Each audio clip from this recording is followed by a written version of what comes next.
All right, everybody. So we are going to do a bit of a graphing activity, getting familiar with using the graphing functions within Google Sheets. And there's no better place to get familiar with this than graphing some of the data that you collected for the Made In assignment. So let's go ahead and jump right in. Let's jump over to Google Drive, select New, and we're going to create a Google Sheet. Now that we're here, let's go ahead and first things first, we always rename our documents so that way we don't end up with a million untitled documents in our drive. For this assignment, we can call it Made In. So here we are in Google Sheets. The first thing we need to do is assemble a data table. If we want to make a graph, we have to start with a data table. Our data table is going to consist of three categories. Those categories are item. I'm going to place that in cell A1. Cell B1 or column B, we're going to create a category column. And then finally, column C, we're going to create that as our countries. There we are. Okay, so this is going to be a bit of a monotonous point. I've got to go ahead and just enter all my data. So bear with me while I do that.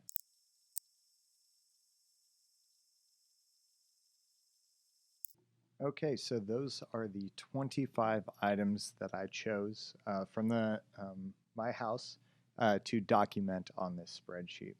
One of the things that you'll notice first is that some of these are overlapping a little bit. And you really have two options there. The first thing you could do is come up here to the text wrapping option. There's a few different options. The first one is that it kind of extends beyond the cell. The second one is to wrap it so it goes to a new line. And a third option is to actually clip it so it just kind of disappears once it hits the end. Those are all, kind of personal preference. I think in this circumstance, I'd probably just extend my column so that I can see them all. They're not extensively long. If it were like a full sentence or something like that, then I would figure out a different option. But just that little extra bit is not a big deal. So the category, let's move on to the category. We're going to do something new here. We could easily just enter all the categories like this, but here's an opportunity to learn a new option. So what I'm going to do is I'm going to select all of these cells right here. So I click and drag and I selected all of these cells, and I'm going to come up here to data and I'm going to select data validation. When I get that, I'm going to drop this down. So here's a few options, but I'm going to select number of items. It says here, enter items separated by a comma. So we don't need a space or anything like that.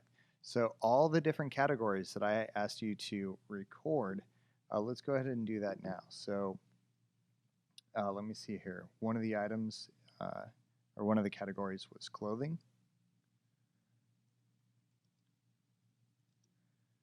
Another one was food. And again, we don't need the space. There we are. I think the other category was something from the 5 items from the bathroom. Okay, let me see here. Clothing, food, bathroom, technology, and finally miscellaneous. So we're going to do in all caps MISC. That's the short for miscellaneous. The 5 miscellaneous items I chose were all tools from my garage, but you were asked to select just random things from throughout the household. You've got a few different options here. You definitely want a show drop-down list in a cell, and you definitely want at least show warning. You could also do reject input. Those are options that you probably won't need for these purposes. And what you'll see right off the bat is each of these cells now has a arrow on the right-hand side. And when you click on that arrow, it gives you all the options that you added. So this is clothing, clothing, clothing, clothing, and finally clothing. What you can see here is that that's a bit repetitive, having to select that every single time. If this were all out of order, so let's say that this were in alphabetical order, you could see why going through and hand selecting each of those makes sense. However, if they're all in the same order like that, let me show you a cool trick. Okay, so what we're going to do is we're going to select, this next one is items from the bathroom. So the next 4 I know are also from the bathroom. So what I'm going to do is I'm going to hover over this blue square in the bottom corner, and I'm going to drag that down and select bathroom for all of those. I'm going to do that for the rest.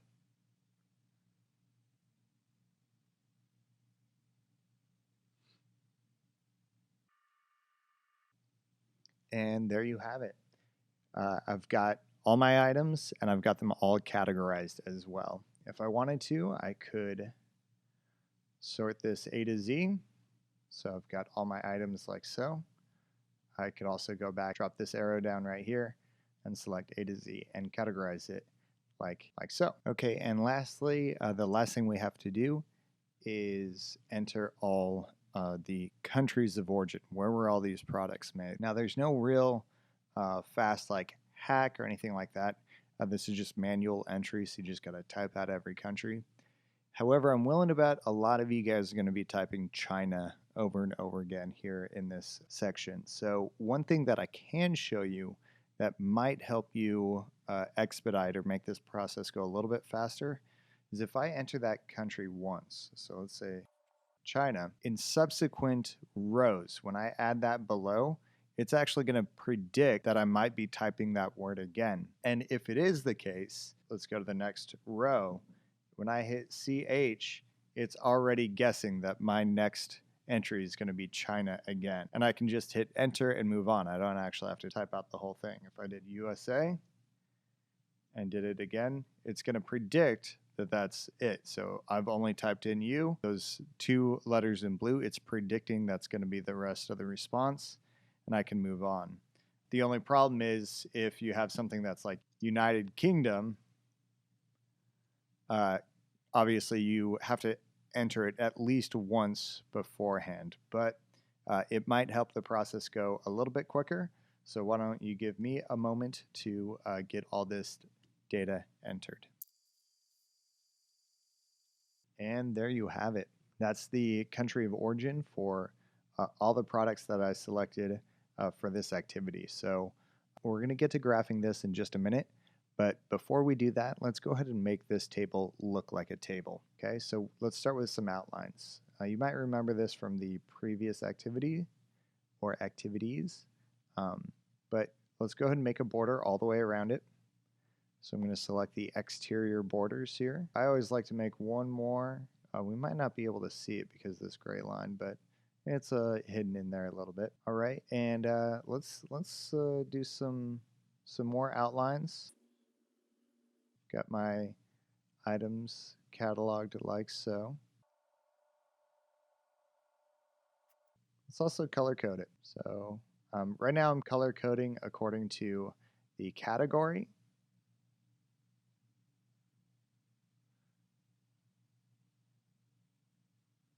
When I color code things, I often just kind of move across this top row, and that usually gets you a pretty decent color scheme.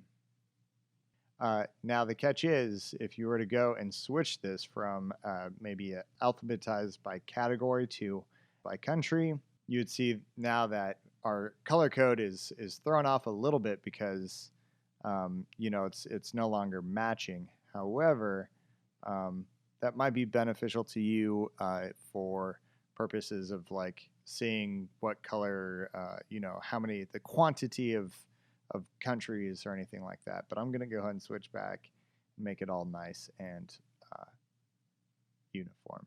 Okay, now the fun part. Let's go ahead and start graphing this data. And I'm going to create my chart by coming up and selecting Insert Chart. Okay, and right now it says that I have not selected any data in there, right? So we're going to keep it with a column chart.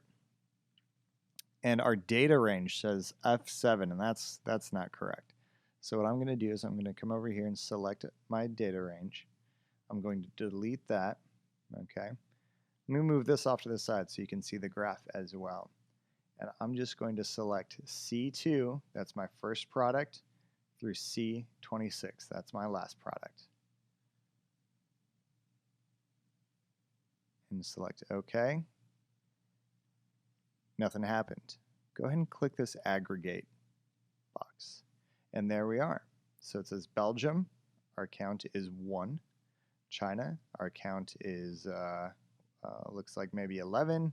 So that's every single country just like so. We could select a different color here. Let's go with a nice green. There's a few different options that we could do as well. We could do data labels so that it actually shows me 11, there's 6, 1, 1, 1, 1, and 2. All right, so there we go. That tells us how many products came from where. But you know what's missing from this graph is that we don't really know what this is about. You and I know because we just made it. But if someone were to just pull up this graph, they wouldn't really know what's going on here. So let's jump over to Customize and change this a little bit. So let's start with axis and titles. That's probably the most important. So our chart title. Okay, here's our different options. We're going to stay right here at chart title. This should be total number of products. Okay. Oh, good. Okay, so now we've got a title. What is our vertical axis? That y-axis, what should that be? Let's make that number. Okay, there we are, number of products. And lastly, our horizontal would be simply country. And that one's pretty obvious, but it's always good to add that. Now there's a whole lot of customization you can do in here. If you wanted to, you know, change the font, you've got a few different fonts, you know, something like that. If you use Comic Sans, I won't grade you lower. I will judge you a little bit. All right, so anyway, I digress. Okay, that's good, but what if we wanted to do even more of a breakdown of like who made what? So let's actually make a few more graphs by category now. Okay, so let's start here. We're gonna jump over and highlight all the bathroom items. Okay, so I'm selecting the countries again, but only the bathroom section. So you see I've got cell C2 through C6 highlighted. I'm now going to select Insert Chart, and it's already made a guess of like what data kind of graph I want. Okay, it says count of countries. But let's say, let's go ahead and double click here and let's change the title. Let's go, okay, something like that, bathroom products by country. So we can see here, Belgium made 20%. That's actually just one item, but that's 20%.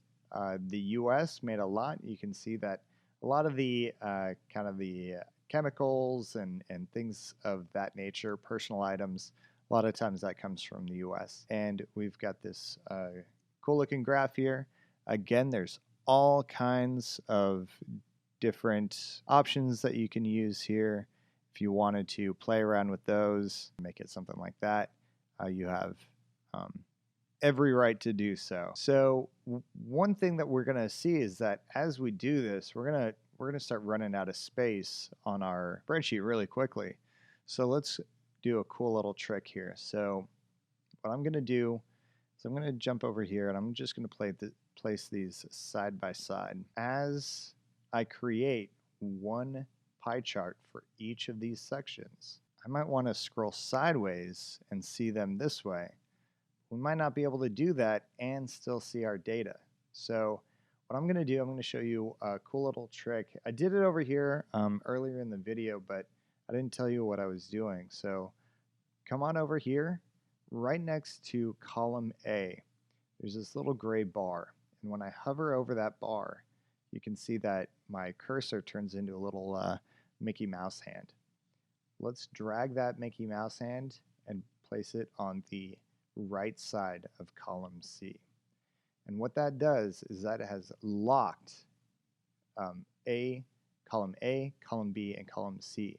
So now when I scroll, my data stays right here, and only my graphs will appear or scroll side to side. Okay, and I can scroll down and see subsequent graphs that way if you want to place them down here. Okay, so for the rest of this activity, I want you to go ahead and make graphs for all of the subsequent categories. So we did bathroom products. Why don't you go ahead and do clothing, food, miscellaneous, and technology as well. They can all be pie charts. They can be bar graphs, column graphs, whatever means you want to create your data. I don't want to limit your creativity. Let me know if you have any questions. Feel free to raise your hand and ask. Good luck and enjoy graphing.